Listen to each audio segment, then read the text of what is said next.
to them about their operation. And there's about 5, 6 other patients there that can hear what's going on. That confidentiality is breached at that point. And then we as anaesthetic nurses come in and always try and speak quietly to them.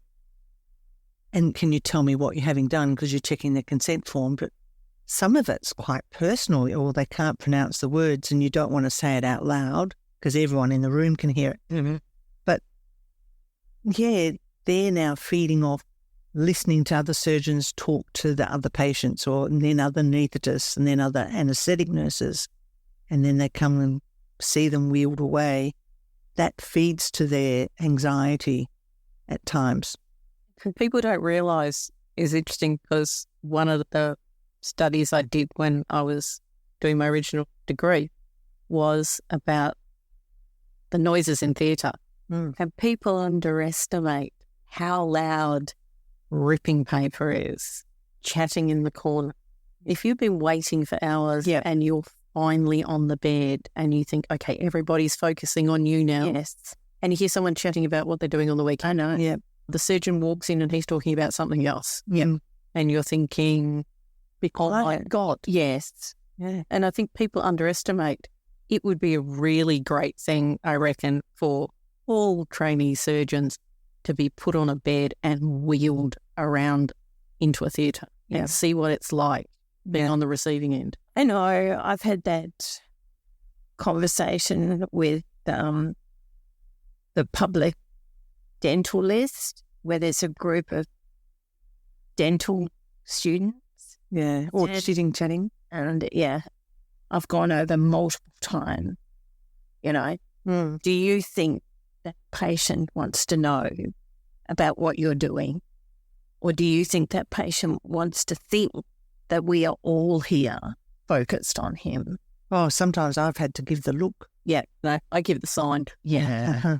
I'm the anaesthetic nurse, so I'm dealing with the patient and I'm just looking across the room at somebody, hoping they will see. Yeah. And the other thing is, when you might have the tube down somebody's throat and their eyes are secure, but we haven't finished anaesthetics yet, and they're ready to prep the patient, and you're trying to put calf stimulators on them and a warm bed hugger on them and the monitors on and things like that, and you just...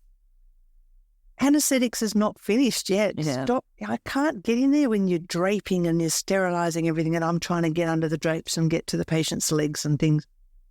That really frustrates me. And I was at that hospital the other day with you in another theatre, and I actually said it out loud. Anaesthetics is not finished yet. Let me finish. Yeah, and that's one of the few things I think about being more mature, is that you do find your voice.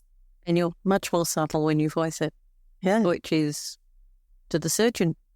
Would you like to say hello to the patient? They're awake. In other words, stop talking about the case you're planning or whatever. They don't appreciate. They don't want to know that. They want you to talk to them. You're very much the patient advocate, aren't you, when you're there? That's our job. That is our job.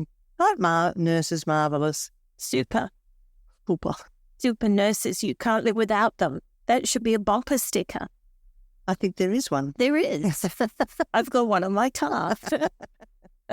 You can't live without them? That's right. You are alive because of them. Well, someone delivered you. Yeah. Oh, this is going to be fun to edit. I don't want to take much out.